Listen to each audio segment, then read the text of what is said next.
Hello and welcome back to coverage of the World Magic Cup. We are in Barcelona, Spain. I'm Marshall Sutcliffe. I'm in the booth with Simon Gertz, and we're ready for round 7 action here on day number 1.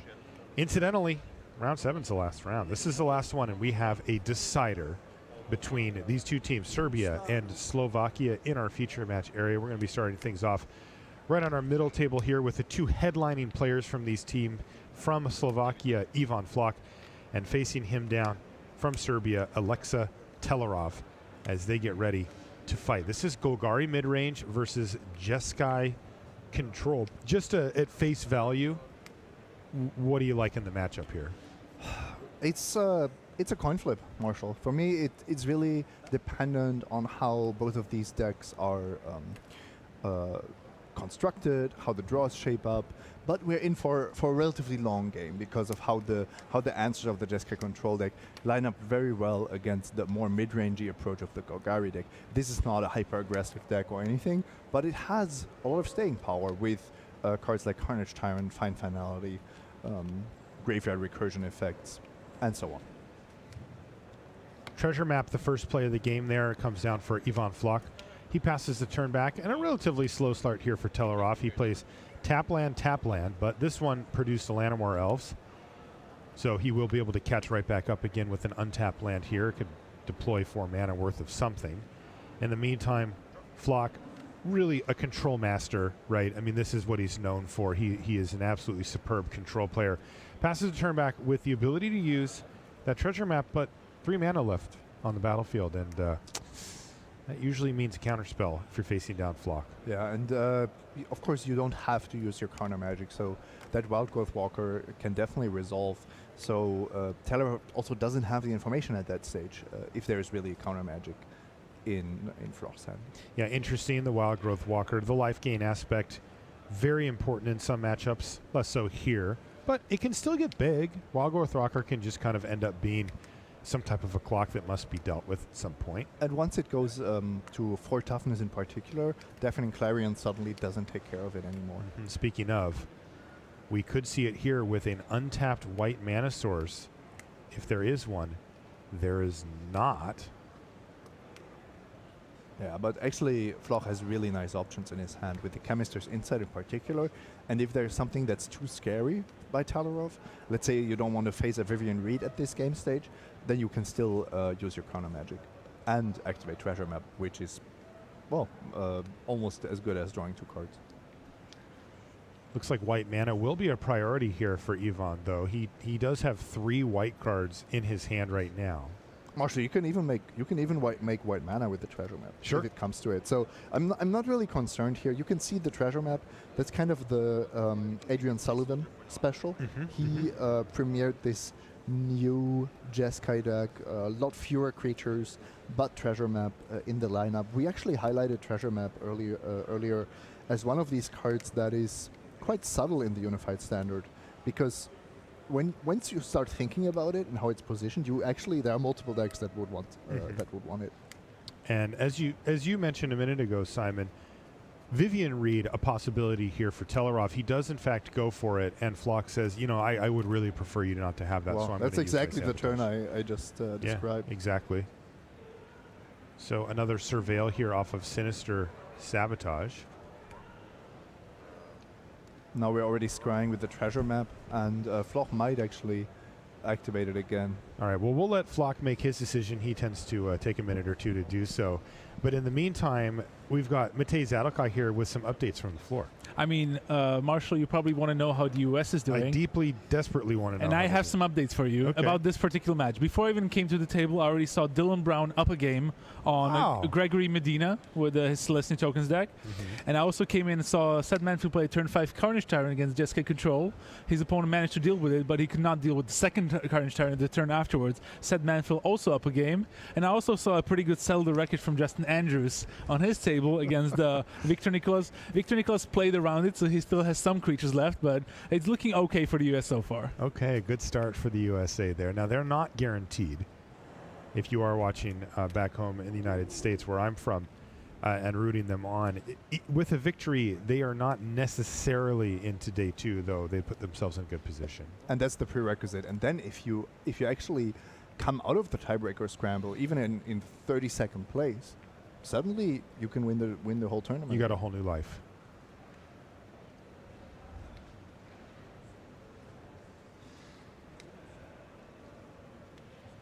All right, so what does Flock have going on here? He's once again resolving a scry. Is that what's happening? Yeah, you can. I think we are here with the treasure map, transforming, flipping.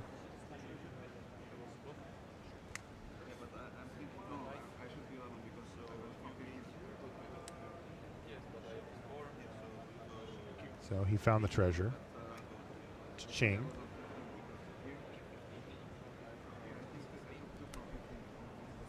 And now we're going to see Deafening Clarion to take out the only two permanents on the other side of the battlefield. And once again, Flock does have mana available for some type of counterspell, though I don't know that he actually has one in his hand. No, and also you don't really want to be sacrificing those treasures to make mana if you can. Here's Find to reload, though not particularly exciting here for Telerov, as he just got back a 1-drop and a 2-drop. Now he can replay them both. That's fine. It's fine, and It's actually... just, those aren't exactly Carnage Tyrants, are they? No, but with multiple Find finalities, it's actually difficult to get that much value from them. And at least you're redeploying your cards. Also, and this was actually something that both players were very aware of, what Floch did here was he denied Telerov the 6th mana. So he was proactively playing around Carnage Tyrant, and now Telerov is threatening Carnage Tyrant again. So even though we haven't seen the card on the battlefield, it has already influenced a bunch of these plays. Flock is going to take this opportunity. He's going to cash in a couple of the treasures, but it does allow him to get Teferi, Hero of Dominaria, on the battlefield, and he also drew another Sinister Sabotage there as well. So with the untap from Teferi, he now actually has enough mana to counter any counterable spell. Yeah, not a Carnage Tyrant though. Can certainly counter that. And Vraska's Contempt well worth countering there to maintain his Teferi on the battlefield. It's going to take 2 and drop down to 3 loyalty, but still a good spot. And boy, Telerov's draw has just been pretty anemic here. The Vivian Reed was his big haymaker, but it got countered. Yep, and this is the white source that Floch has been waiting for the whole game. So draw another card, and this is kind of right where Ivan Floch wants to be in life. Just Teferi on the battlefield, drawing some cards, figuring out the best line of play from a board situation that he has not fully solved yet. He's still facing down 3 creatures on the other side. 3 1-power creatures, yes. There's a Crackling Drake into another one. Perfect card when you never draw white mana. Indeed.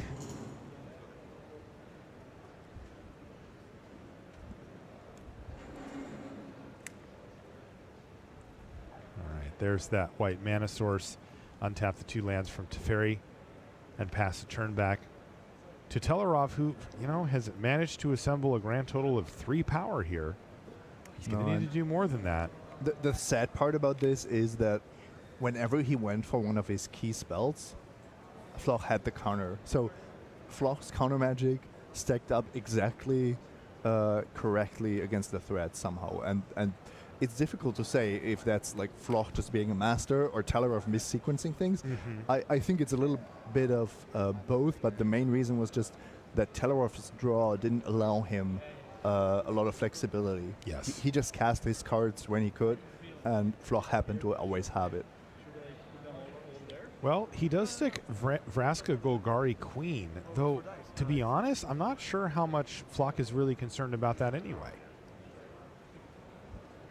Vraska on this board, it doesn't do a whole lot. Might have been bait, actually. Yeah. I almost feel like this Jade Light Ranger is just better. Or did he just draw into that? I don't know. But either way, he does get to cast it, and he does get to resolve it, so the Wild Growth Walker gets to do its thing. Okay, now you just have to fade Deafening Clarion, and you definitely should put some counters on that Wild Growth Walker, otherwise you are in big trouble. Should there be one on there now? He just surveilled. He just explored, right? Right, but he didn't put a counter on it yet. Do you just wait till the end? You finish exploring, yeah. Okay. So he would like to keep the Reaper. Now he'll get the 2 counters.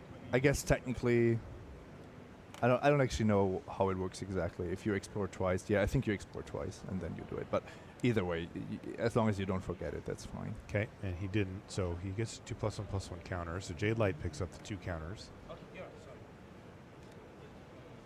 Frasco Golgari Queen still there. You can see Telerov out of gas here. He's going to play that last card out of his hand.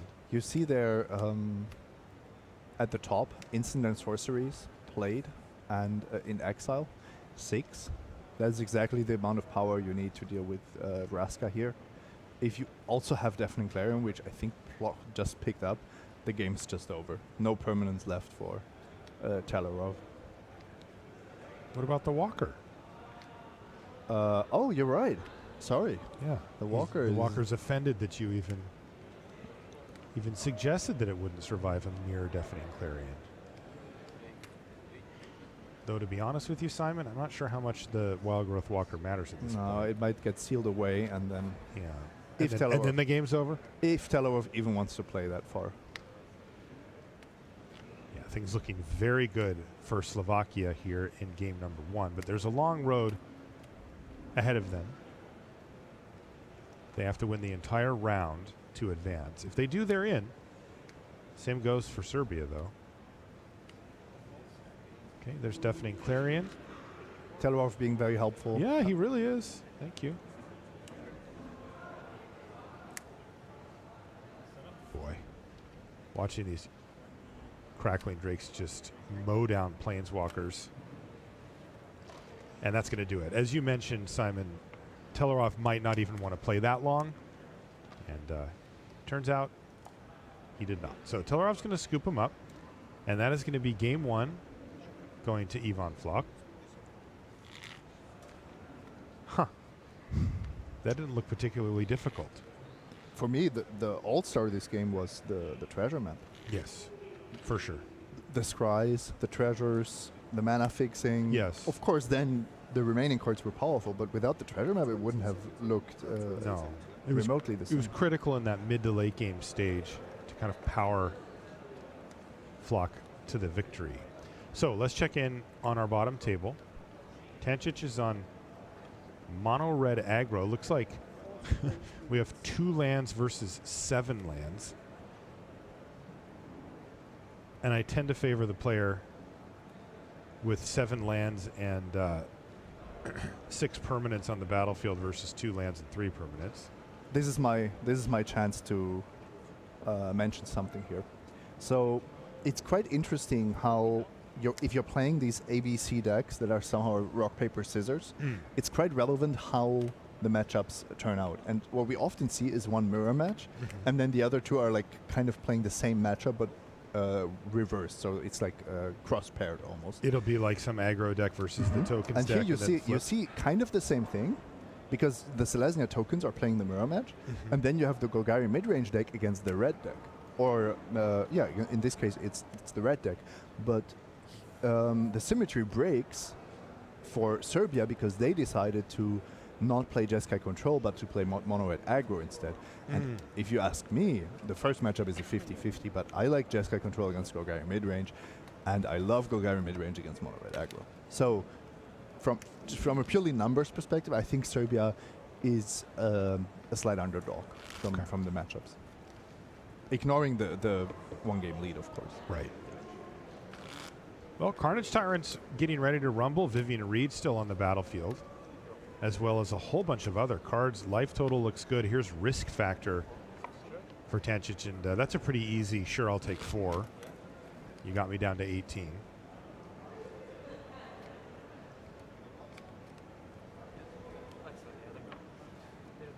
And that's going to do it.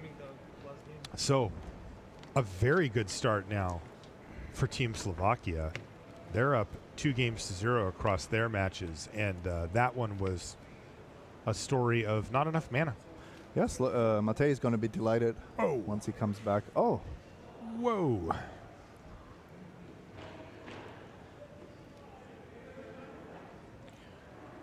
You want to know a secret about the Selesnya tokens mirror match? Yeah. Tell me a secret. So, History of Benalia is really good, but also Benalish Marshal if you can fit it into your deck. And most players don't do that. Most players at this tournament haven't done this, but there are a few teams which came prepared with some technology. So some teams are playing Banalish Marshal. The cost is that you just have a single forest in your deck, and you can't play double green sideboard cards. I think that's fine. You don't want to play Vivian Reed anyway. That's in the Golgari deck. And then some other teams put Song of Freyalise in their sure. We saw a little bit of that last round with Tim and Matei, and Song of Freyalise in the hands of the Finns looked very good. And then there's this whole thing of, it's not quite like Bitter Blossom, but History of Benalia is the card you want at least parity, because otherwise it's really easy to just lose before the game has even truly begun. Yeah, especially if there's a pair of History of Benalia. Yeah, we saw that actually when Hungary beat the US last round. The Hungarian captain played 3 History of Benalias after the other. Yeah, that is easy mode for sure. I believe here the Marshals took it down. It does seem to be the case once again. It was a little hard to follow the board state there, given how many creatures there were on it, but I believe that was Slovakia picking up 3 game ones in a row. Yeah. Boy, and look at the Serbian team. You can, shaking their head, and you can see some of the frustration starting to seep in. Also, let's not forget, we've been here all day. We're over in Europe. We're in Barcelona, and local time is now 7 p.m. Only 3 more hours till dinner. Till the restaurants till they open up again. Yeah. I don't think I can make it that far. And the thing is, both of these teams have a draw. Yes. This stinks so much, because this draw in the end is what made the difference. Yes. Of course, it can also make the difference in a positive way, but clearly a win would be so much better. I believe there is a team on 11 points, 3 wins and 2 draws. Oof. I honestly don't know how that can happen, but that just means you're playing a win and in being undefeated. Yeah. That's kind of funny.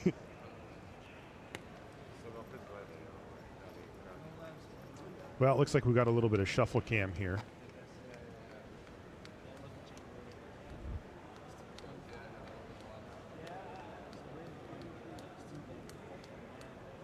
As all 3 teams, none of them are actually currently underway in a match.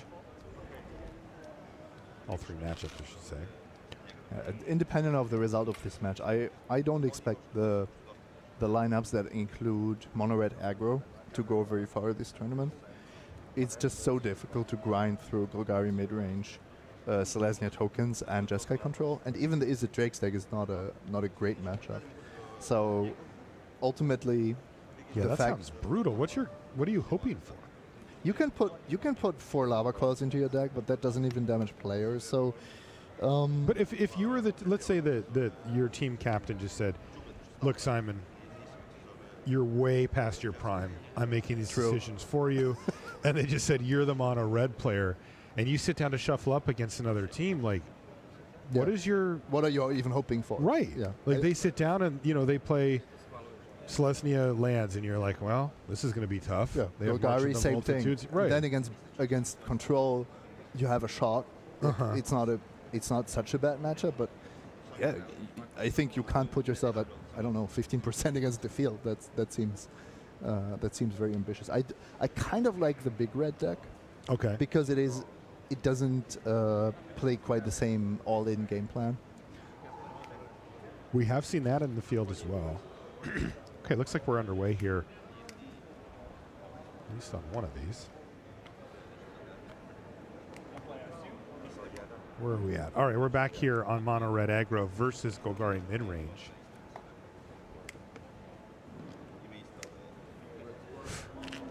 Yeah, it just seems so. Look at this. Yep. Look at what's happening here.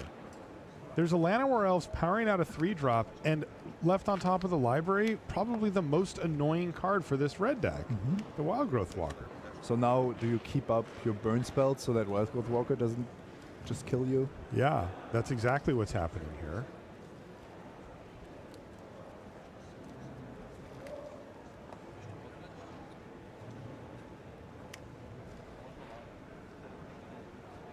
But instead, no Wild Growth Walker in sight. It's going to be Ravenous Chupacabra to take away the runaway Steamkin. Interesting approach here. Tancic actually doesn't go for the creatures at all. Doesn't Lightning Strike the 4/3, but goes for the risk factor instead. So very aggressive approach. Right, prioritizing using his mana absolutely efficiently. And that does set up, though, a turn 4 here, where he gets to play a 2-drop and then another 2-drop. Matej, you're back.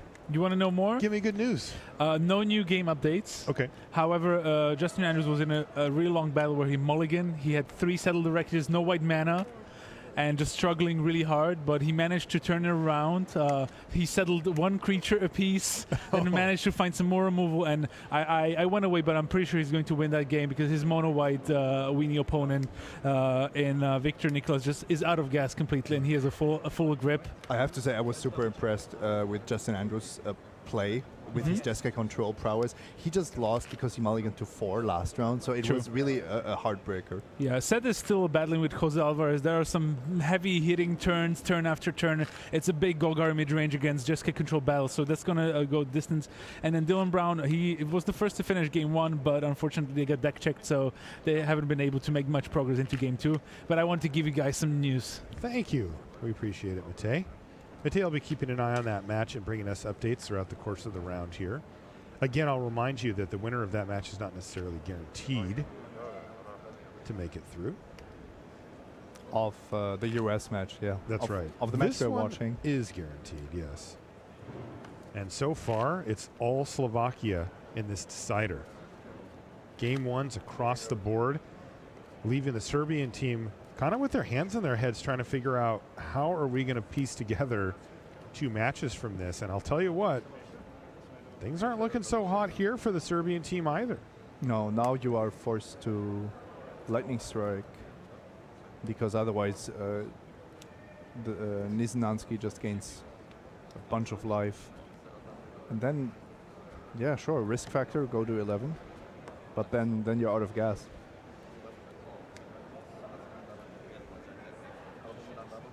Planeswalkers just in general being a very good reason why these burn-heavy strategies are a lot less effective. You want to be building up a board, you want to be pressuring those Vivian Reeds, those Teferis, instead of spending one-shot effects. Another Branch Walker, a land. There was an Assassin's Trophy off of the Explorer, but Niznansky said, no, don't need it. I also like this double block here. Even though you are exposing yourself to a 2-for-1, it is 3 loyalty on the Vivian Reed. It is more pressure and less cards in general for the mono-red aggro deck. Forcing them to have it. Doesn't have it, yeah.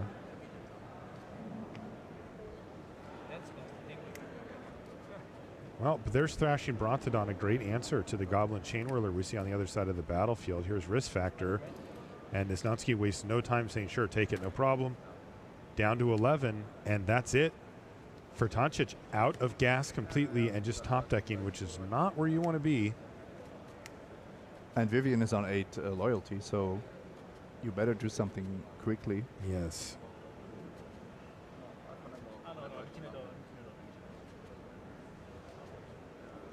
Tancic is just going to pass the turn back, it looks like. Ravenous Chupacabra off the top of the library. Looks like Niznansky says, now let's just keep going. Vivian Reed now up to 9 loyalty.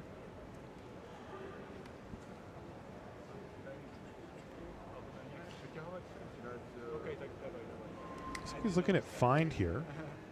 Okay, maybe to maximize the emblem next turn. Find the grind. Yeah, I mean, this just looks so brutal for Tancic. He's sitting there with an ineffective creature as it stands, and on top of it, watch this. Wild Growth Walker, land, Explore. Jade Light Ranger. I'm back up to 15. How are you doing over there? There's another Jade Light Ranger on top as well. Here's the other half of a risk factor, but that doesn't even negate the life he gained this turn.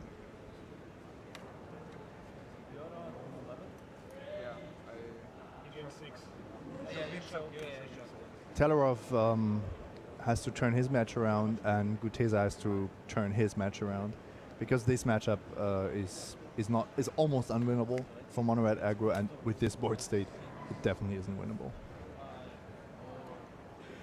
Yeah, Nesnansky looks like he's in great shape. Just -8 your Vivian. Put this one in the books.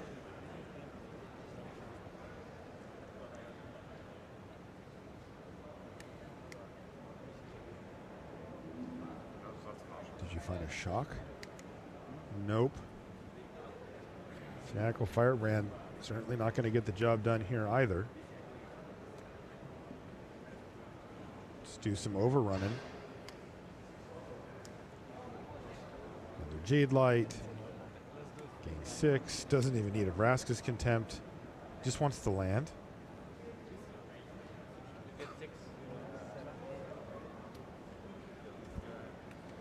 Yeah, I think it's time to put Doncic out of his misery here. No kidding.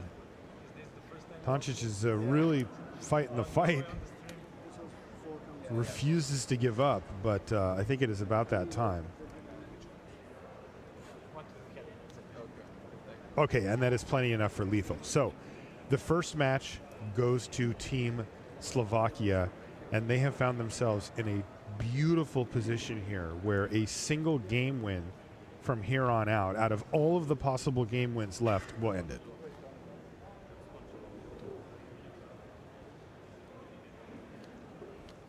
And there, once again, it just feels like every time we pop in on a board state here, Simon, it's the team from Slovakia is advantaged.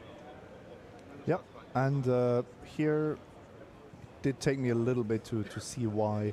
I believe that Amara did quite some work, but once again, it's history of Benelia on both sides. And that Benalish Marshall, which in the mirror match just seems like a trump card, that is going to take over in the mid game, even before cards like March of the Multitudes or anything like that become relevant.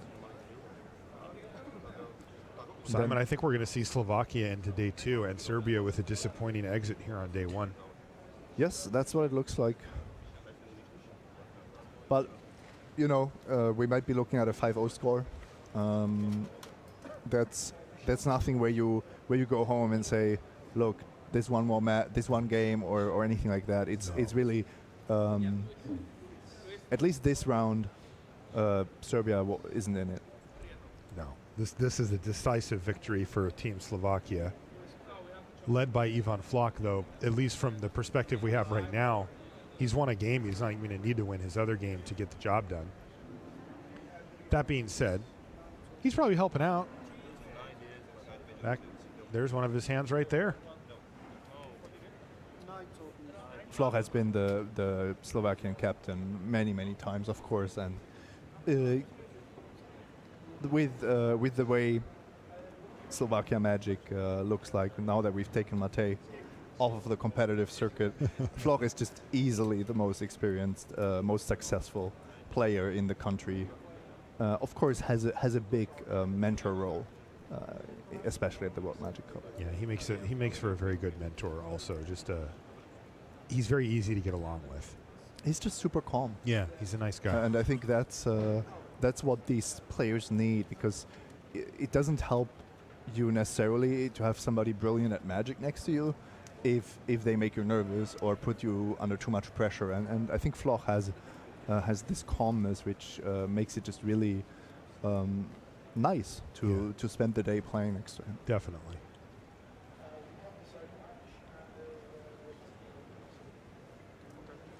Closing in on $200,000 in winnings. It's a very impressive win percentage at the Pro Tour level, 60%.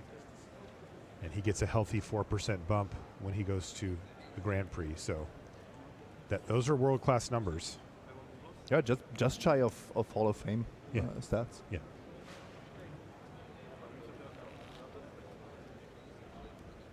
Over 400 pro points. Younger than me, just by a year. Yeah, he's a few years younger than me. Ooh, uh-oh, here comes March of the Multitudes now for Hernansky. I see him tapping every single creature and every single land he has available. And this is well and truly in the books here for Team Slovakia. I mean, I'm assuming that this Lesnia Tokens deck on the other side doesn't have any answers. They can't recoup board advantage this big, right? It's spiraled out of control on them. I agree, and I mean, what kind of cards would you even play when you're the token deck when yourself? You're the tokens deck, it doesn't make sense to run a bunch of sweepers or whatever.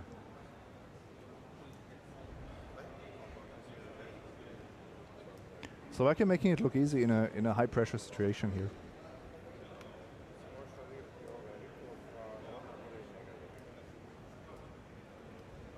Gutierrez is going to try as he may. He's going to play Karn, a good mid-range grindy option.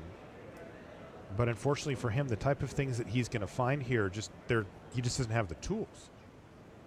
And it's not a card just like most Planeswalkers that help you when you're behind, which is why it's so important to be the aggressor, to have board advantage, which is what a lot of these matchups in Standard come down to, but especially the tokens mirror. Wow, this is going to be a very large attack here for Hernansky. He's now facing down a grand total of 2 Saprolings. And look at his board state. At least they're not knights. He's got 10 creatures on his side of the battlefield. Yeah, so not quite lethal unless there is a pump effect, a mass pump effect. Of which there are some available, although we'll have to see if he's actually got one here. Right now, though, Gutesa is completely tapped out of lands, so Hernansky kind of has the green light. And in this spot, you almost always ignore Karn because the cost of dealing with him are just too high compared to the life total. And also, it's not threatening anything problematic here. By the way, that was Ivan Flock lining up those attacks there, Simon. So very much involved in this match as well. Lending a hand. I didn't know he knew how to attack with creatures. Yeah, it does look a little weird. Only Nyx flees rams. Yes, yes. But in this case, tokens are in. And Gutesa says, well, I'm going to take advantage of the ability to double block and kill your best creature, but boy, oh boy. Oh, interesting. They actually went after Karn here. So that was the bottom ones going towards Gutesa's life total and all of those tokens going at Karn. Probably doesn't make a difference, but still I'm a bit surprised by that because I thought that this would be a guaranteed 2-turn clock. But Flock, the control player, decides to direct Hernansky to be a little conservative and take out Karn first. Still a dominating board presence here for Slovakia. What do you think about that, Matej? I'm loving it. There is no dots on the other side of the table here. Whenever I come here, I just leave with a smile. It's great. This has been a good round for you. How are things looking for the match that you've been keeping an eye on? I'm going to turn that smile upside down a little bit here. Justin Andrews lost his match. He just couldn't deal with the onslaught of white weenies from Victor Nicholas and Johnny as well. Okay. And he just went down in flames. So 2-1 to the Dominican Republic. Seth Manfield lost the game, an incredible game too, where he just couldn't deal with the Rekindling Phoenix, and it just took him down over several turns. It was amazing. Deafening Clarion just for lifelink, so that Rekindling Phoenix puts Jose Alvarez to 8, facing the Carnage Tyrant. Just insanely close match. Wow. And then Dylan Brown was doing really well with Tristani. Yeah, as you see the handshake there. Similar board, but getting golden demised by Gregory Medina. So I'm gonna go out there and follow how that's going. Okay, thank you so much, Matej, and congrats, by the way, on your team making it through, because that was an utter thumping here in round number 7 by Team Slovakia, sending the Serbs on their way. Boy, not much else you can say than that. It was just a clean 5-0 for them, and they are through to day number 2. We're going to take a short commercial break. When we come back, we'll have one more decider for you here at the World Magic Cup. Don't you go anywhere.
dear. Oh dear, Marshall. It was a beating. Oh dear, Simon. That was a beating. Oh. We've had a couple of those today. And with everything on the line, that was...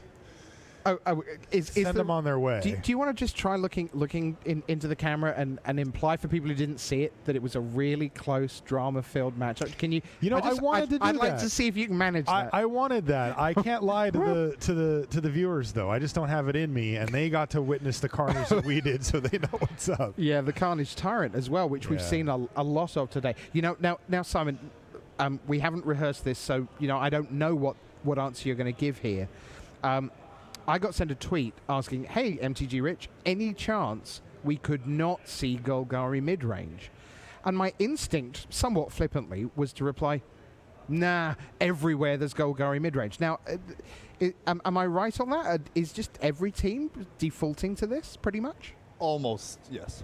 I would say the chance of not seeing Golgari mid-range on one side of the table is maybe 5%, and then you multiply that. You square that, and you see that it's almost impossible not to have one Golgari mid-range deck among the 6. And it's also in the nature of it that if it's a Golgari mid-range deck, it's not quite sort of getting run over. It will be on camera. So that's what it is. So we did take that to heart, and we looked around, but it is very much, that is the baseline deck of the weekend. And I believe in your standard piece, that's where you started, right? I started there. I actually had an interesting discussion about this with Frank before we looked at the deck list, and we said 74 teams are here. How many are going to be playing Golgari midrange? And I said a lot. I'm going to say 65, and I thought that was a high number, and Frank was like, only 65? Okay, well, one team who is safely through, we think, today 2, 4 and 3. This is the round you can never be quite sure, but we know that because they were 3-1, 4-2-1 now, Slovakia are through, which probably makes them rather happy. Let's find out with Maria. I'm here with Ivan Flock and Team Slovakia. Congratulations on making it to day 2. Matej was very happy. Oh yeah, he's always our biggest fan, every year. So you're playing Jeskai Control, and you're known kind of as a control master. Is this deck just a perfect fit for you? Yeah, I think it is. And it's also like well positioned now. Like for the PT it wasn't, but now it is. So I'm very happy about it, and I'm playing it. So how did you decide on each of the decks you brought for standard? I just what felt like most powerful combination. Like black green is really powerful, so in standard for a long time, so that's obvious. Jeskai is good, and especially good for this tournament, I think. And then we need something to go with it, and that's like white creatures. Tell me about this tournament. It's very unique. It's really different. What is it like being here playing at the World Magic Cup for your country? We are a small country, so basically, like every year it feels like, that we actually, well, let me say it like this. For me personally, it's different because for once a year I play for my country, not just for myself. I play Magic a lot and I compete in Pro Tours, but this event is special because I compete for country as well. Well, congratulations on day 2, guys. Best of luck to you tomorrow. Thank you. Thanks for having us. Thank you. There's a pretty fantastic story behind that team. The teammates of Ivan Flock, Milan Isnansky, of course, Richard Hornansky. Now, he's a Grand Prix winner from 11 years ago, 2007, in a two-headed giant tournament in Amsterdam. It was the warm-up act for the two-headed giant Pro Tour. It was the longest tournament that Wizards had seen for many a long year. The final took place at about 1:30 on Monday morning. Oh, goodness sakes. And Richard Hornansky and his partner, Michael Havlik, won, beating Gabriel Nassif, Hall of Famer, and Emile Tenenbaum of France by countering with the Draining Welk and then flying over with Draining Welk for the win. I like that. Sadly, Michael Havlik is no longer with us. He passed away earlier this year. So it's pretty awesome to see Richard Hornansky here and doing the business here and getting through to day number 2. So congratulations to them. And if you believe in that kind of thing, I imagine that Michael Havlik's feeling rather pleased with that too. We'll see. Anyway, congratulations to them for advancing to day number 2. Now, it's decider time here, so the boys are back in business here with commentary and play-by-play and expert analysis. We're going to show you the Belgians. Now, wasn't it about half a day ago that they were at 3-0 and almost in? Well, they're still playing, and they still have to get over the finish line to come back on day 2. This time around, they're up against Puerto Rico, the finalists from the first ever WMC in 2012. Let's head down to the feature match area, and let's see what happened in the decider.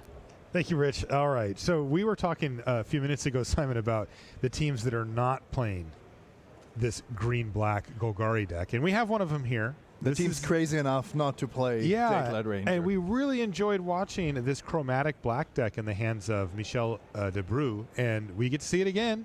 You have to be a little bit of a madman to bring this deck to such a competitive event. But from what we've seen, it does look super powerful. We liked the matchup against Golgari Midrange, and that is the matchup that Michel has pulled here. Luis Prieto, with the nice sleeves there, is running Golgari Midrange, and we are underway here. And this could be huge. Michel has actually managed to drop Chromatic Lantern before that duress resolved. Pretty stacked hand as well. This is a difficult hand to play against. Even if you take, for example, Karn, you're facing 3 removal spells and a hexproof creature, and you know how good this chromatic black deck top decks plays in the late game. Yeah, really tough hand to deal with. Karn, the next threat. That was a nice little draw step there as well. Are these Puerto Rico sleeves? Yeah.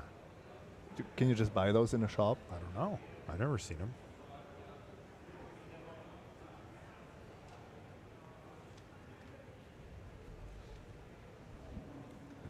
See a Demonic Tutor.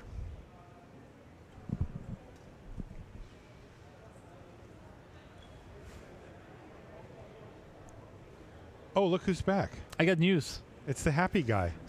Am I the happy guy? Well, Is that my thing now? Anyway. That's what Ivan Flock said. He said you're always happy. You're their biggest fan. Yeah. That is true. I think so at least. So if All you're right. their biggest fan in the advanced, you're the happy guy. And now I'm pretty sure you're a big U.S. fan. I am. So there we go. Am I a happy guy? So Dylan Brown, when I last was here, I was talking about Golden Demise, ripping apart his board. Yeah. He recovered. Oh.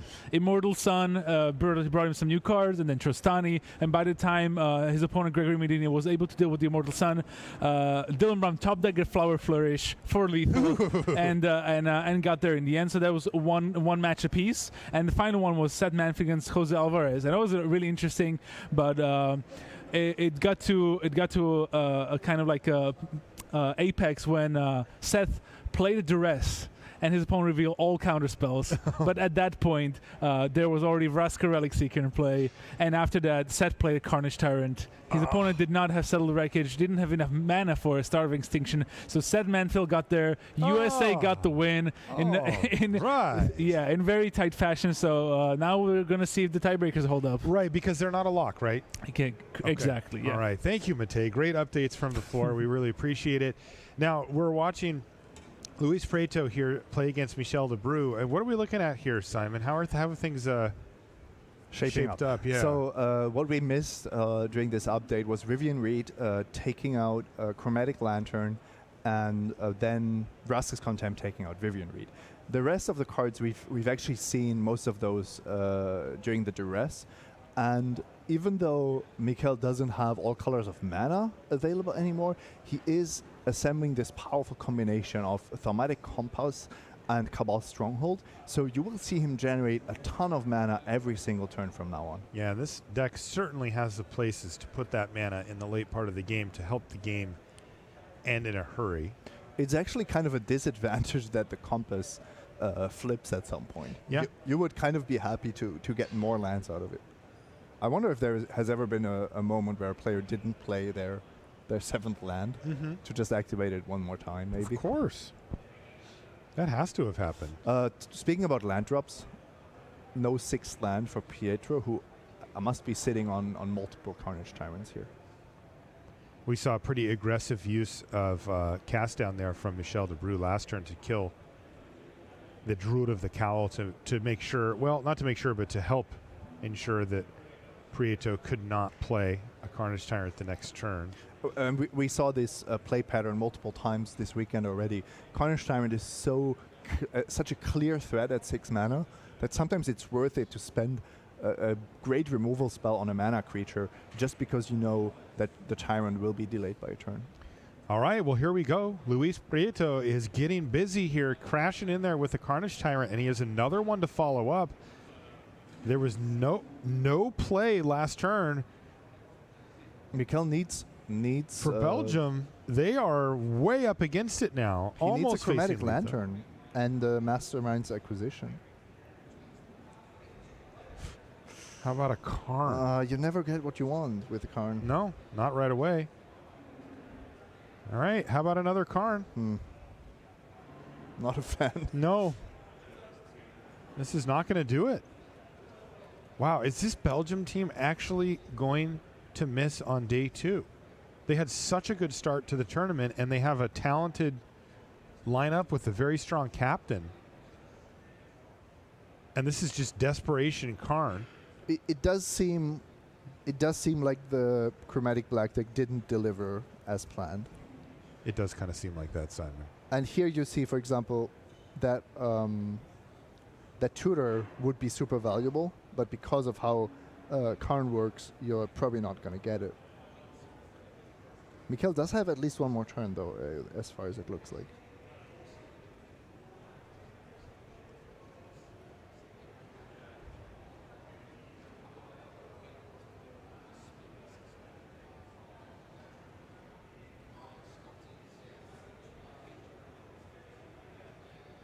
Another thematic compass, but facing down 2 hexproof creatures. Not in great shape. It looks like Prieto might be asking, hey, have you already played your land for the turn? Is that perhaps a question? No, I think the question is how much mana is actually in the mana pool. Did Michel have enough to activate the compass as well? So the easiest way to calculate this is to look at the 7 swamps. Then you know that each Cabal Stronghold effectively adds +3. So 7, 8, 9, 10 lands in play, +6 is 16 mana. And that should be more than enough. Actually, I'm surprised that this much mana is tapped, now that I think about it. Prieto seems convinced as well, so we get to move forward here. It's a swamp, of course, coming out of the library. That's all he's got.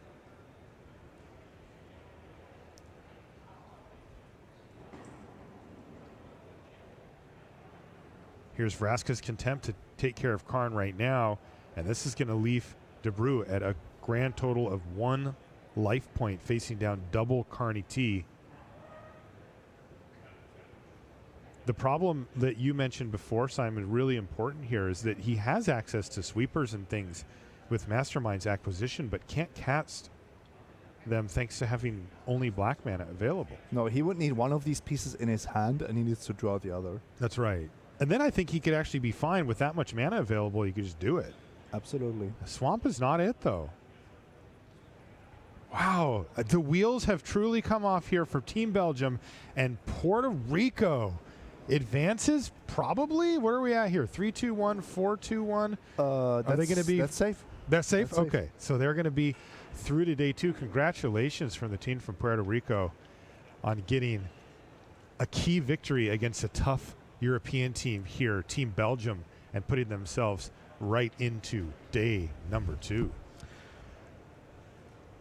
That's an outstanding effort. I thought the Belgians had a terrific chance of going the distance at this tournament. They seemed like a super good team. Started out well. Yeah. But then you have to win those matches. If you play Chromatic Black, you have to win the Golgari midrange. Yes, mirror. it has to work. And we saw it 2 times, and 2 times it didn't work.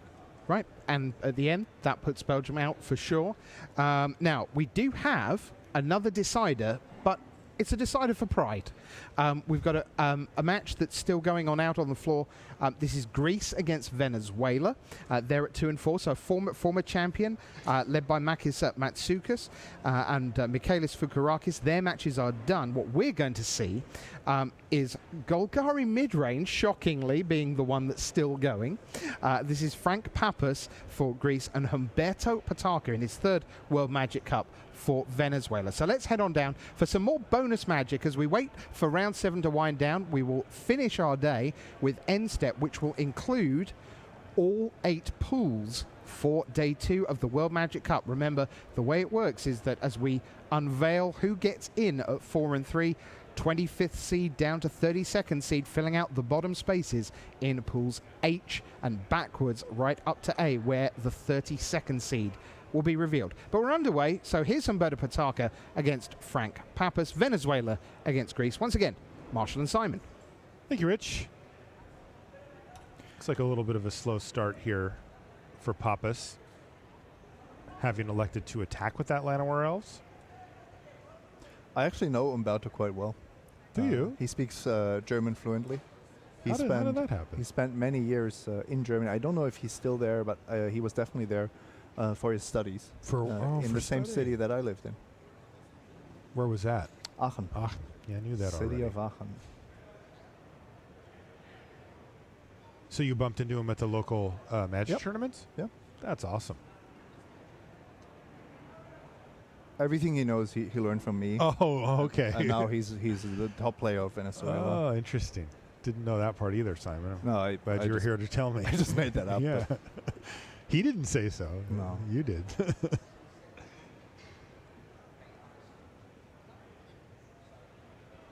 So we've got a Golgari mirror here, but these teams are both sitting at 2 and 4, I'll remind you, so this is not a win-in if you're watching at home from Venezuela or Greece. But if you win, you can say you were only 1 win away from day 2. Yes. Complaint equity? Yep. Okay. We're so close. You start 0-4 and then so close.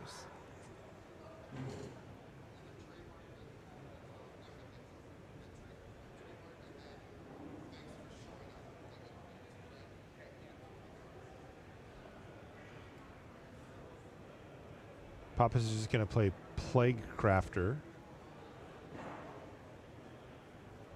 to wipe the board clean. And he continues to chip in with Llanowar Elves, but he's kind of hiding behind this Vrasco Golgari Queen. But Vivian Reed has now showed up on the scene, and boy, for your 5 mana, it's hard to do much better than that. Yeah.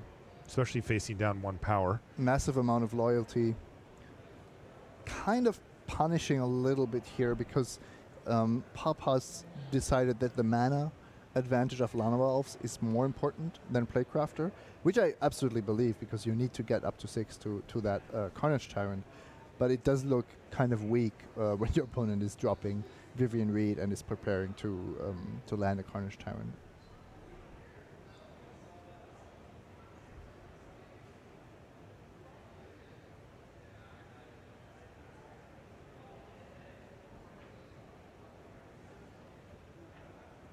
Well, Vraska's Contempt is going to take care of Vivian Reed here and stem the bleeding. All that loyalty gone. It's one way to do it. Curious to see what the play pattern ends up being with Vraska Golgari Queen on this type of board where there's not a lot of expendable resources here for Frank, even additional lands. Looks like I don't get to find out how that goes, though, because there's an Assassin's Trophy here to take down the Planeswalker. I really like the 4-mana of Vraska, especially because it's not so obvious how to play her, how to play against her, and if it's actually a threat that you have to remove in that kind of spot. Because, well, that land is number 6, right? We are talking about Carnage Tyrant territory. There's some risky business.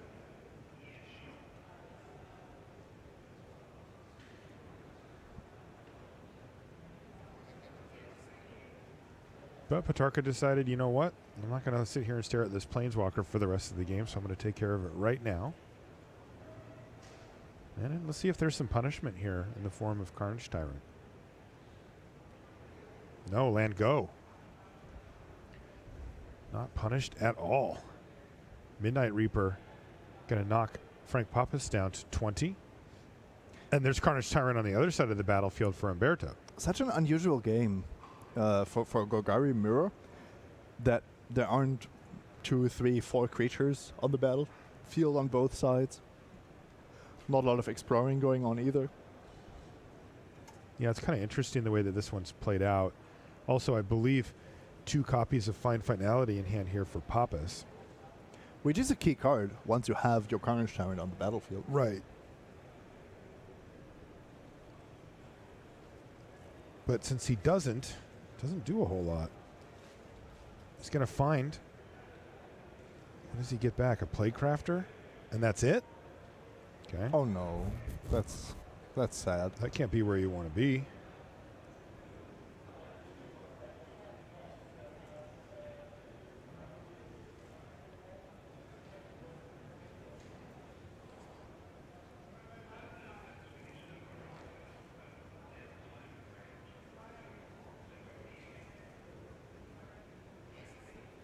And Umberto just has Carnage Tyrants for days. Can just drop a Carnage Tyrant every single turn. Unless he really wants to make sure to play around Edict effects. I mean, how many Plaguecrafters is Papa's going to have? And the fact that he cast Find on one of them means he doesn't have one in hand for sure. Right.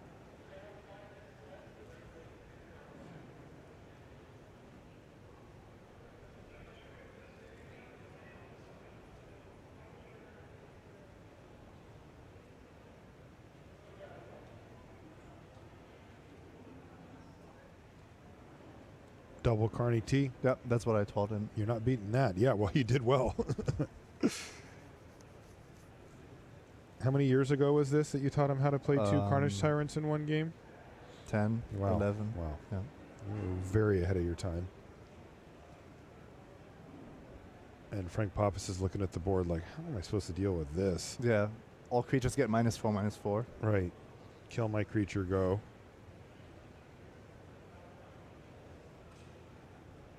A little surprised he didn't block with the Plaguecrafter last turn. That would give him the option to buy it back. Mm-hmm. And in case Umberto hadn't played a second non-Carney T. At least would have given him an out Yeah. to somehow do something relevant. Mm-hmm. Yeah. Well, I guess he can finality away stuff and then lose, but go out swinging. Can he do Find Finality plus Golden Demise? He can. I think I think Umberto is in for a surprise here. Is this happening? Oh my goodness. I mean, the good news for Umberto is that he's going to get 5 cards. No, because this is your first cast Golden Demise. Yes. So it's only 2 cards. You're right. And then the rest of the creatures die. Yeah, because... and Umberto was just like, oh, this game is over. I'm just going to drop all my stuff. Wow. You taught him to overextend into multiple sweepers? Is that...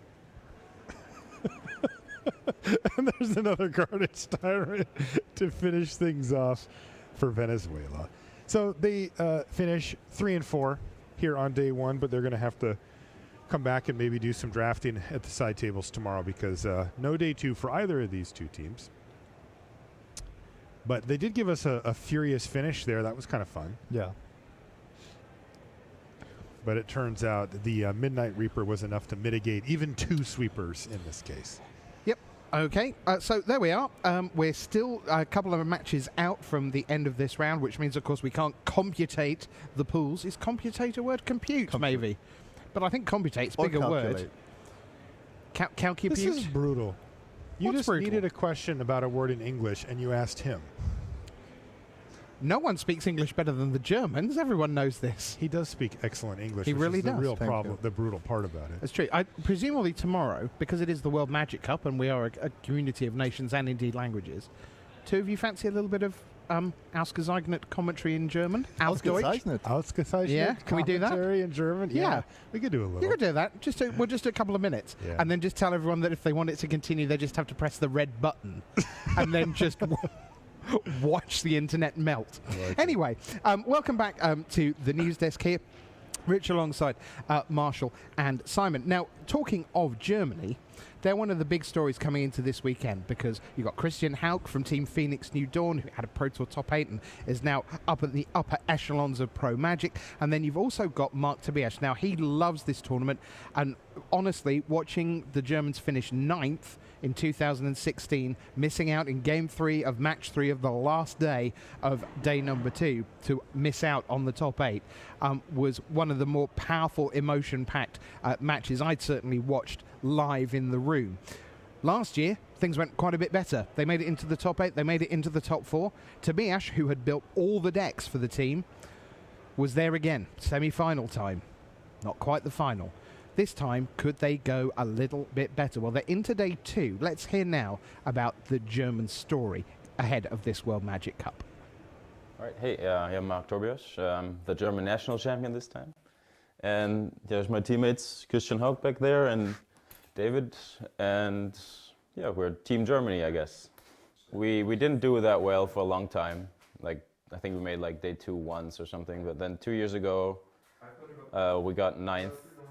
It was pretty close. Like, some of our team was pretty devastated afterwards because like we had a very bad matchup in a certain configuration. We got it twice and like only lost to them. And then yeah, so I figured next time we'll be better, and so it was, luckily. And so we got 3rd last year, 9-3, and now hopefully 1, right? But this year, Christian Haug had a very, very good run, and so he overtook me by quite a bit. He made platinum, and so I needed to qualify the old-fashioned way through the nationals. Hello, I'm Christian Haug, and I'm the team captain from Germany this year. Yeah, I had a pretty good season. I hit platinum this year, so I had the most pro points in Germany, so yeah, I'm the team captain. Pretty amazing. It started off at PT Ixalan, the first one, where I actually top 8'd, which was amazing. Then I made 2 GP top 8s like a few weeks later, and I did pretty well in the 3 PTs as well. Yeah, it pretty much all came together in the end when I flew to Richmond to collect my last pro points to hit platinum. Yeah. At PT Vancouver, that's where I first met David. I knew he played a PT before, and I watched him play, and he's actually a very talented player. So it's not like he has no experience at all. It's not how it works. Hey, I'm David Joachim. A friend of mine just borrowed me his deck, and I said, all right, I run this. And I went undefeated in constructed, like except for the finals. I don't know, like sometimes it's just like that in Magic. Like actually at the Pro Tour where I played in Vancouver, they had like a open piano on the street. In between rounds, I would always go there and play piano for like 20 minutes, and it would really calm me down and like be really ready for the next round. And then it actually worked out quite well. Like, I think I approach deck building a little bit different to most other people, so I'd like kind of start from the ground up and build from there instead of just taking something that works and like trying to tune it.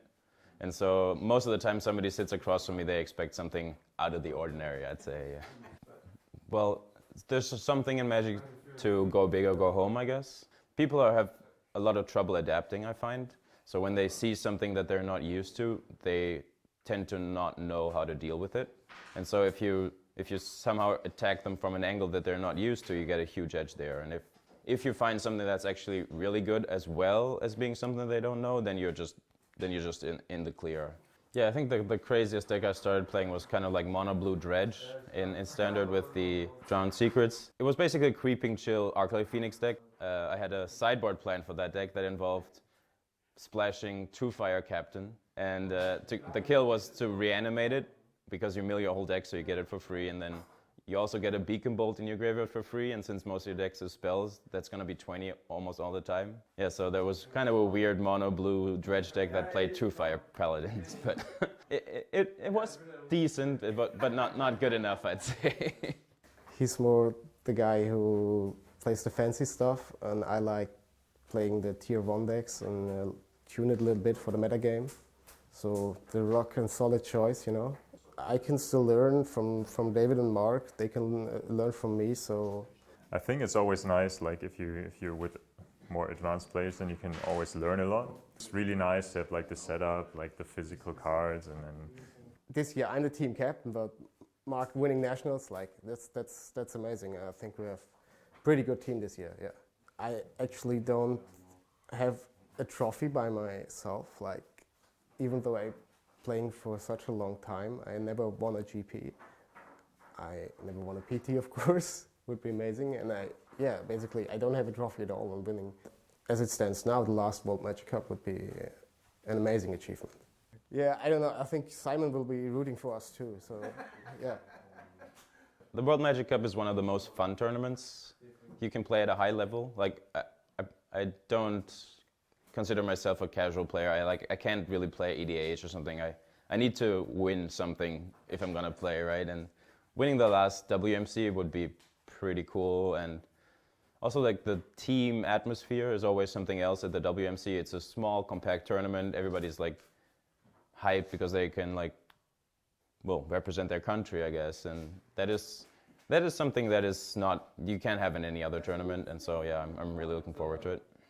I think we should make it to the last day. I would really like that. Well, to be honest, I think we have a good shot at winning the whole thing.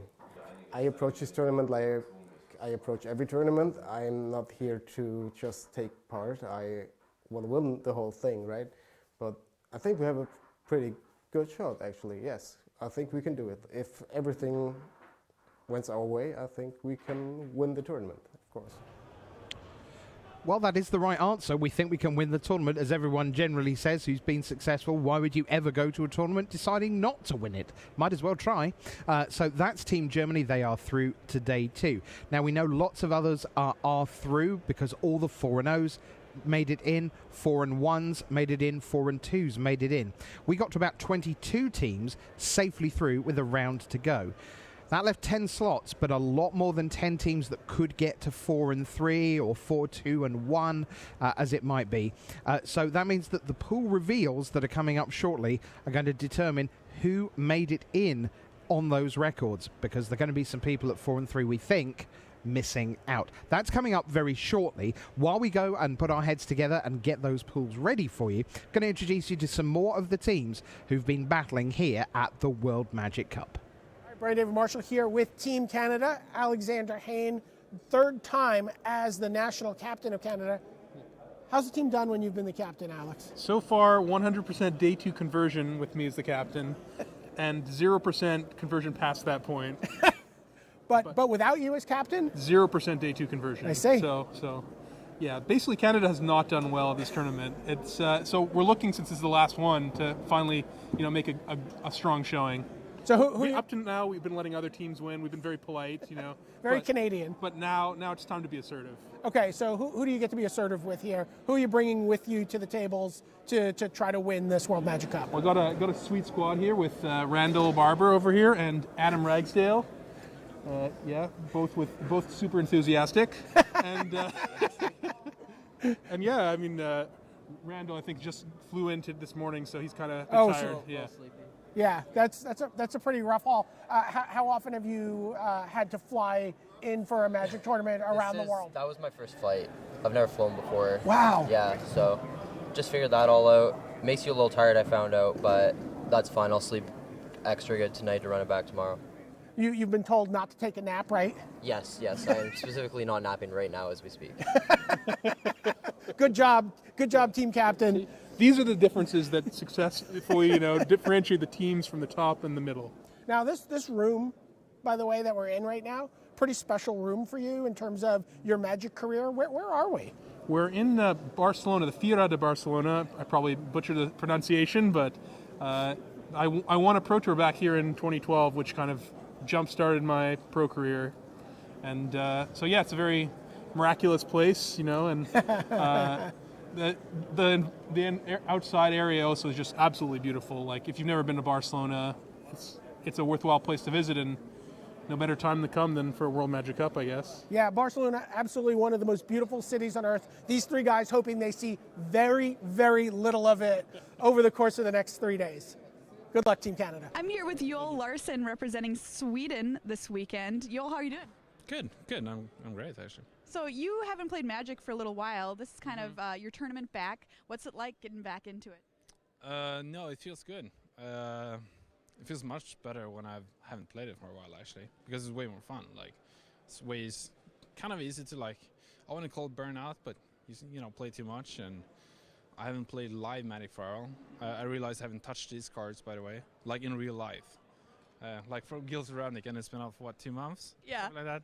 I did prepare a lot for the Pro Tour, though. Like, I was going to the Pro Tour, but then I chose to do something else instead when those kind of collided.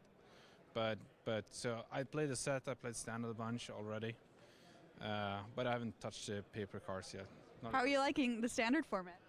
I think it's good. Yeah, I think it's extra good for this tournament because it lets people kind of play what they're comfortable with. I don't think there's a definite answer to what the best deck is, and we see different decks perform well all the time. So in that way, I feel like you don't have to kind of outsmart the system, and all the players that are less experienced can play whatever they feel like, and I think that's a good thing. I just saw your team taking your team photo over there, and your two teammates look pretty young. They are. They're rising stars. Yeah, no, they're great. Vidar, I played with him at a team event before, so I know he's good for sure, and he's playing a lot. And David was the only player I actually lost to at nationals, so he's good as well, and he crushed me there actually. So what for you is different about the World Magic Cup than other Magic tournaments? I think since it's a pretty small tournament with only 70 teams, 74. 74, okay, give or take.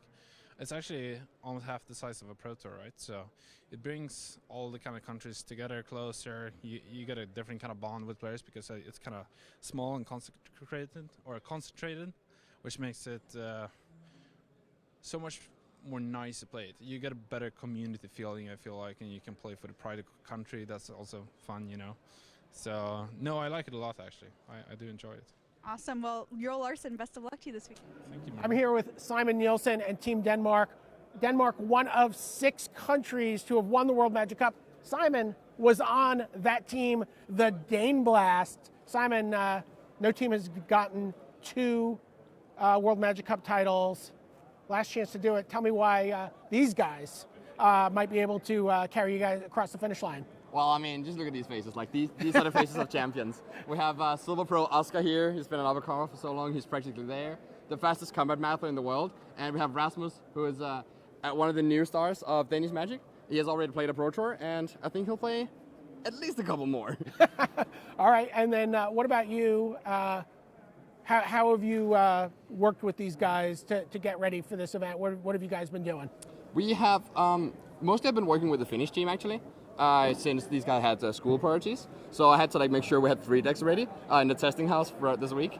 But they came in last Wednesday and we filled each other in, and I feel pretty confident. I know they're good at playing whatever I give them in. I'm going to admit I'm nervous here, Simon. Yeah? Because left to your own devices, you can get a little outside of the box. Yeah, you could say I'm prone to the fancy play syndrome. But I promise you this time yeah. Maybe there's a little bit fancy play syndrome, yeah. All right, Team Denmark looking to get a little fancy here at the World Magic Cup. I'm here with Seth Manfield of Team USA. How do you like your team this year, Seth? Oh, my team is great. I mean, no one might... there are plenty of players who might not know who Dylan Brown and Justin Andrus are. They haven't played any Pro Tours, but they were the top 2 in the U.S. Nationals, which is, I mean, a lot of players were playing at the U.S. Nationals, one of the most difficult events of the year. Multiple formats, just like the WMC here. And they probably practiced more than I have for this. I mean, they've been dedicated, playing a lot online. In person, we met up early. We were playing all the standard matchups. We were talking. We ended up going to other players, like Brad Nelson helped us out. So they seem well prepared. Even though they're not the big type name player like I am, I have full confidence that they're going to play well and be ready for the moment. I mean, this is huge. I've always wanted to play here at the World Magic Cup, and this is going to be my opportunity. When can you actually say I represented my country in something? So, yeah, I mean, I'm really excited. I can't control, obviously there's many variables involved in a tournament such as this one, but I feel like we're going to do well. I don't even normally say that going into events, and for this particular one, I feel like, yes, USA is going to be at the top of the standings. Awesome. Well, best of luck to you this weekend. I'm here with England's national champion, Autumn Burchett. Autumn, this is the 2nd year in a row winning the national championship. What's the secret to your success in this event? I mean, it's called the Autumn Invitational for a reason at this point. People joke about that. I've been very happy just bringing along a deck I'm super comfortable with, and taking on the field. Okay, now who are you taking into this field with you? National champion, the runner-up at Nationals. Who do we have here? So we have Francesco Giorgio, who is our team captain. I think he almost got gold last year, so loads and loads of pro points. Had a really good finish at the first PT of last year. And he's also part of my actual team, Team Axion now. And then there's Chris Orchard, who only lost one round in Nationals across like 2 whole days, which was the finals. Well, how many times do you need to hear about that? I mean, my friends constantly remind me about it. They call me the best loser in England. So, but yeah, it was a really fun tournament, and happy losing in the final to Autumn. Now, Autumn, you're sort of known for your standard prowess. A lot of decks. We know that there's all these great decks in standard right now. Seems very well established. How do you approach this standard format, Team Unified Standard especially? So standard is very different from how it was for the last couple of years. For the last couple of years, things have been kind of uneven, and you could really take the approach of, I'm either going to play the very best deck and just force people to beat me, or you can have like a laser focus on the best deck, but it was all kind of uneven. Whereas now it's really interesting, things feel really wide open. So like, you look at a deck like Jeskai Control and you have like 7 different ways to build it. Like, do you play Crackling Drakes or not? Do you play a bunch of Niv Mizzets and Dive Downs? Are you all in on the Treasure Plan? I've seen like French lists playing the Mirari Conjecture in the main deck. Like, it's just wild. What if my answer is I play all of those? I mean, I don't think Battle of Blitz is in this format, so that will be a slight issue. So it's really a case of, you can kind of just play whatever you want and whatever you're comfortable with, and as long as you have a black-green player on your team, you're going to be fine. Francisco, let me ask you. I have a friendly wager with Rich Hagon every year about who's going to do better, the United States or England. Why am I going to lose the bet this year? Oh, well, our team, it's just too good. No, I think we have a great team. Nationals, if you look at US overall, they obviously have the best players in the world, but Nationals is a way to bring to the stage players that are less experienced. So we're not gonna play against the best and the best of the American, but we have Chris, who is very good, Autumn, and I think our team is gonna, Unbelievable. Sorry for you, but Unbelievable smack talk coming from Team England here. Good luck, guys. I would not be happy to lose that wager with a team like this. Good luck all the way in the World Magic Cup. I'm here with England's... That was great, Rich. Nice cameo. What were you saying? England. England. That's all you could come up with. Yeah, because you know what we say, DISASTRFORINGLAND. That spells disaster for England. Oh. Didn't make it in. Well, everybody, welcome to the end step. Here we have finished day 1, and we're going to choose our match of the day. There are plenty to choose from, and Tim and Matej are down in the feature match area to choose for us. Match of the day. Well, you know what? At the World Magic Cup, there's an argument to say that there's a whole lot of matches of the day because people are not just playing for themselves, they're playing for their teams, they're playing for their entire countries, and that just creates drama from start to finish. But we have got a couple of picks for you. We've got one from Limited and one from Constructed. And for Constructed, I'm going to hand you over to my friend, Big Z. I mean, round 5, Belgium against Belarus. For the first time, I saw Chromatic Black being played, and it was a doozy. I mean, in game 1, Chromatic Lantern, Treasure Map, Mastermind's Acquisition in a mono black deck, but then the game was finished off with a Banefire for 10 out of the Michel Lebreu's deck, which was amazing because in the game before I saw him Mastermind's Acquisition for a Cleansing Nova, and in a mono black deck, that's already pretty special. Yeah, it's a very nice one. Now, my one comes from the Team Sealed, and it's actually a little earlier in the day, round 3. So this is Japan against Spain, 2 big name teams in this competition. And when it comes to Team Sealed, every deck's got bombs, and we had a match in round 3 that was pretty jam-packed with them. We got a chance to see Etrata coming down not once, not twice, but thrice. And for those of you that haven't read that card all the way down to the bottom, if she manages to attack and hit 3 creatures, you just win the game. That's all you need to do. And you know what? She got the first hit in absolutely fine, the second hit in fine. It was looking very, very dangerous for Spain until they eventually found a way to command the storm, get rid of the big legend, and from there, Ral Zarek able to clear it up. That was my match of the day, round 3, Japan against Spain. Thanks so much, Tim and Matej. Well, it is time for our card of the day. For that, we turn to Simon. That's my job, yes. There are a lot of cards that are really good in Standard, in Unified Standard. Chromatic Lantern. Yeah, I wasn't thinking of that in particular. It is a good card. Carnage Tyrant, History of Benalia, all these cards that we've seen throughout the Standard portion. But we also had 3 rounds of Limited, and I wanted to pick a card that has been brilliant, great, the best in both of these formats, and that's Nif Mizzet for me. Whenever it came down in Limited or Constructed, it was just such a powerhouse, and because the players had so many boosters to build with, we actually saw a bunch of Nif Mizzets. They were everywhere. They were everywhere. They came down on turn 6, even supported by I don't know, is it Lockets and Radical Ideas, and it just kept going. Cards, pings, everything.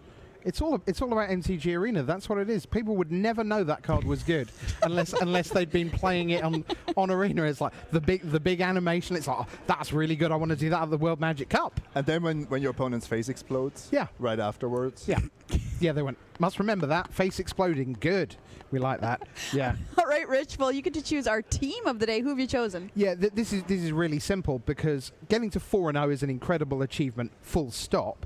But while there are some great teams that get to do that every year, Peru are our team of the day. Peru got to 4-0. Francisco Cifuentes, the captain, there you see them. Tremendous job. Now, he's got 3 Grand Prix top 8s in the last 18 months. He's just straightforwardly really good at Magic.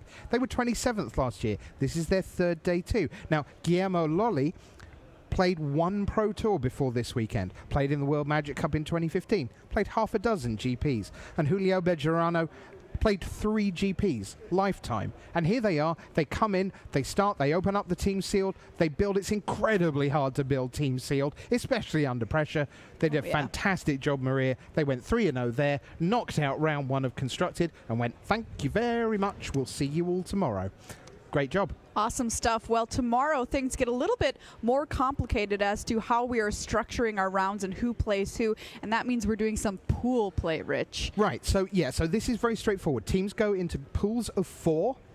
They're paired randomly in round 1. You get 2 winners, 2 losers. The 2 winners play in the middle round of the set. The winner of that advances.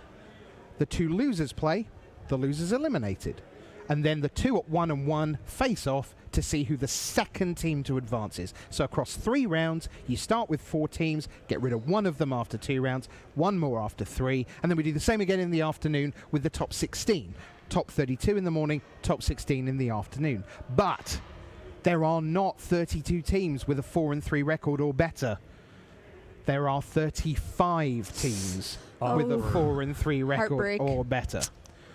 So what we're going to do is we're going to reveal the pools to you, starting with Pool H and working our way down. And the reason we're showing you H is because the 4th seed is the 25th overall. This is the number 8 seed, Japan, the number 9 seed, Ukraine, and then 24 and 25. So Japan, Ukraine, Puerto Rico, and Slovakia. Simon, what do you make of it? I was super happy to see Slovakia advance with Ivan Floch just being the powerhouse that he is. But we have to talk about Japan. We weren't so sure how good are they with only Ken Yokohiro as the big name in the team this year. But I think the winners, the reigning champions, still have some wins ready for tomorrow. Let's take a look at Pool G then, moving on to our next pool here. Who made it in? Philippines, France, Sweden, and South Korea. What stands out to you here?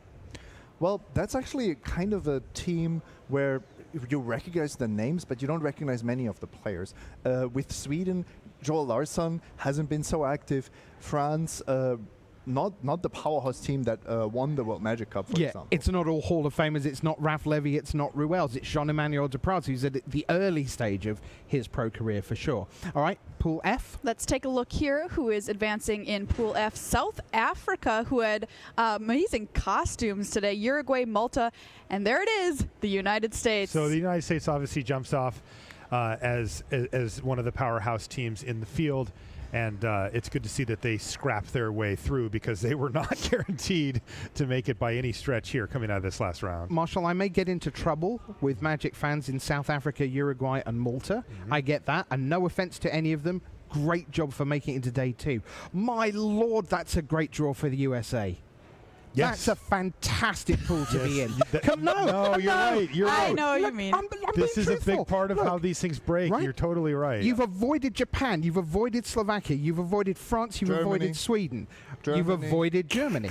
Right? This is a terrific draw for USA. And remember, there are no prizes for being 4-0 versus 4-3. Yeah. All you had to do was be on that screen in one of the pools. I think Rich Hagan just jinxed the USA. Well, I'm trying my best. You've got a bet to win.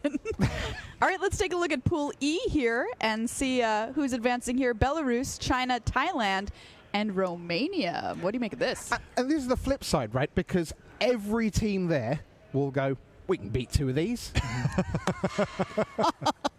Belarus, for me, is a story for sure. That was so impressive. I know Podovin from Nikolai Podovin from my time on the Pro Tour, on the European GP circuit, and he doesn't mess around. He's a beast. He's just superb, and he does not lose when it really matters. So, yeah, fantastic work by Belarus, China, Thailand, and Romania. All right, moving on to Pool D here tomorrow morning. Italy, Portugal, Denmark, and Austria. Whoa, there's a pod. That's a bit stacked. As we say in soccer, it's the group of death. Yeah, the group of death for sure. And this has to be that. That's It's going to be crazy. hard to top that one. For Those are 4 headliners. European teams. Yeah, the Austrian team looks particularly strong this year as well, so they fit right into this group. Yeah, you've got Klocker, Mühlbach, and Gershenson for Austria. You've got Christensen, GP champion, Nielsen, World Magic Cup winner. And here's the storyline in that group. Italy and Denmark have the 2 people who can become 2-time winners of this tournament. Andrea Mengucci for Italy, Simon Nielsen for Denmark. Boy. And just the small matter of Thiago Fonseca and, of course, Marcio Carvalho for the only Portuguese. 2 of those teams get to advance. That is brutal. Is easily the best group. That is nuts. Well, All right. hold on. You haven't seen the other ones here. Pool C. Let's find out who made it through in Pool C. See if we can beat Pool D here. Hong Kong, Germany, Mexico, and Slovenia. That's a strong pool. Yep, Li Not Shichan. as strong as a prior, but No, still. no, still pretty good. That is, I wouldn't be happy to be any of those teams in there. Newly minted Hall of Famer, Platinum Pro, and Marc Tobias in Team Germany. Mexico made it after a weak start, we have to say. Right, but not a weekend bad start last weekend when they won Grand Prix Liverpool as a trio. There were 3 World Magic Cup teams that warmed up by playing at Grand Prix Liverpool last weekend, the Singapore and Finland as well. Mexico won that Grand Prix as a team. Different format, but just fantastic And teamwork. I want to say they made it through today in those mustaches. They did. Yes. Great costumes. That is hard mode. That is setting the difficulty level very high for yourself. Absolutely. Yeah, so they won their You have to manage mustaches the and their mustache. must-wins. Yep. All right, let's move on to Pool B here. Israel, Hungary, Estonia, and Wales make it through. Wales made it through? That's just what I was going to say. I know. I was shocked because I hadn't really heard about them doing anything today. Now, I think from memory that they were back at 1 and 3. Yeah, I think that's what I thought too. I think that's a 1 and 3. Good for them. Ran it through. I may have got that wrong, but certainly they were no better than 2 And and if my 2. math is correct, this is 31st place. Right, so Wales are in 31st, which means that they could well have been a 1 and 3 getting in. Well done to Hungary. They were one of the 4 and 0s. They made it in at 4 and 1. Israel. The 4 and 0. Of course, with the youngest player in the tournament there. All right, so there are 4 teams still with a 4 and 3 record. Only one of the remaining 4 and 3s is coming back tomorrow. What's in Pool A? It's Canada! Alexander man, Hayes. they actually made it? They made it in from nowhere. That's goodness me. I am surprised. I actually bumped into Alex at the water cooler. I said, how's it going? He said, well, we're not doing too well. We have to win this last round to have a chance, and we didn't have a good start to the tournament. Was so he I think hoping we're for dead. a miracle? And he said, I think we're dead. And I said, you're probably dead. And I was wrong, and he was wrong, and it looks like they're through. So Peru, the 4-0, the team of the day. Australia, Finland, and there you go. Canada in 32nd. So, look, commiserations to the 4 and 3s that didn't make it in. Will pour over all the standings. But tomorrow, those 8 pools will come back and do battle. 9 a.m. here is when we start things. So make sure you're there for us. We were 10 o'clock this morning because of the sealed build. Tomorrow, it's 9 a.m. and we'll be straight into action. And that Pool D, my word, Denmark, Italy, that's just... We should follow that one a lot tomorrow. we might pop in there. Listen, we hope you've had a fantastic time with us here at the World Magic Cup. The Spirit of Magic is alive and well. 74 countries came in, 32 come back tomorrow. Make sure you do as well. On behalf of all the hard-working team of all the boys and girls here at Wizards of the Coast, we'll see you tomorrow. Rich saying bye.